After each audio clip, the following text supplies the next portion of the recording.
Buxa tiger reserve মূলত ভারত ভুটানের মধ্যে আন্তর্জাতিক এলিফ্যান্ট করিডোর হিসেবেই পরিচিত। সেখানেই জঙ্গলের বুক চিরে গিয়েছে একটা নদী, নাম সিকিয়াঝোড়া। এই সিকিয়াঝোড়ার বোট সাফারি পর্যটকদের কাছে এক অন্যতম আকর্ষণ। চলুন তাহলে দেখে নেই কেমন সেই জায়গা।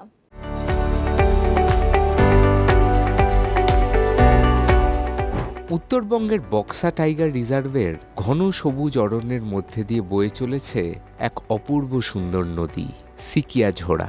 যারা ডুয়ার্সের অন্য রূপ দেখতে চান কিংবা অফবিট স্থানের খোঁজে থাকেন, তাহলে এই সিকিয়াঝোড়া আপনার জন্য একেবারে আইডিয়াল। বক্সা টাইগার রিজার্ভ মূলত ভারত ভুটানের মধ্যে আন্তর্জাতিক এলিফ্যান্ট করিডোর হিসেবে পরিচিত।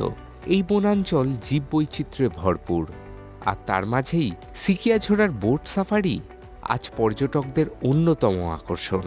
কেন যাবেন? সিকিয়াঝোড়ার সবচেয়ে বড় আকর্ষণ হলো তার অনন্য বোট সাফারি। সিকিয়াঝোড়া নদীতে ঘন জঙ্গলের মধ্যে দিয়ে নৌকা বিহারের অভিজ্ঞতা অসাধারণ। চারপাশে পাখির কিচিরমিচির, জলের শব্দ, আর মাঝে মাঝে নদীর ধারে বন্যপ্রাণীর দেখা পাওয়া, সব মিলিয়ে এক রোমাঞ্চকর অভিজ্ঞতা। এখানে প্রায় 280টিরও বেশি প্রজাতির পাখি দেখা যায়, যা পাখি প্রেমীদের কাছে স্বর্গের চেয়ে কোনো অংশে কম নয়। কি করবেন? সিকিয়াঝোড়ায় গেলে অবশ্যই বোট সাফারির অভিজ্ঞতা নিন, যা প্রায় 4 কিলোমিটার দীর্ঘ। সাফারির শেষে একটি ওয়াচ টাওয়ারে নিয়ে যাওয়া হয়। সেখান থেকে পুরো নদী ও জঙ্গলের মনোরম দৃশ্য দেখা যায়। এছাড়া এখানে বসে প্রাকৃতিক সৌন্দর্য উপভোগ করতে পারেন, পিকনিক করতে পারেন বা পাখি দেখে সময় কাটাতে পারেন। কাছেই রয়েছে কালকুট গ্রাম, চাইলে সেখানে গ্রাম্য পরিবেশও উপভোগ করে আসতে পারেন। কিভাবে যাবেন? সিকিয়াঝোড়া পৌঁছানোর জন্য সবচেয়ে কাছের শহর হলো আলিপুরদুয়ার। আলিপুরদুয়ার রেল স্টেশন থেকে গাড়িতে করে সহজেই পৌঁছে যাওয়া যায়। এছাড়া নিউ জলপাইগুড়ি বা বাগডোগরা বিমানবন্দর থেকেও গাড়ি ভাড়া করে নিতে পারেন। উত্তর পানিয়ালগুড়ি হয়ে সড়কপথে পৌঁছানো সবচেয়ে সুবিধাজনক। কখন যাবেন?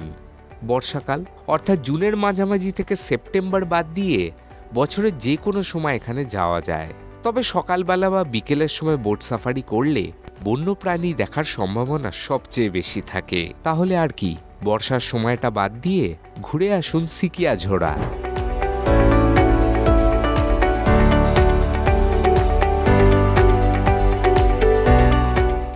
দেখুন এই সময়ের তথ্য ও চিত্র প্রতিদিন রাত 9টায় ও সকাল 8টায়, শুধুমাত্র চ্যানেল 1-এ।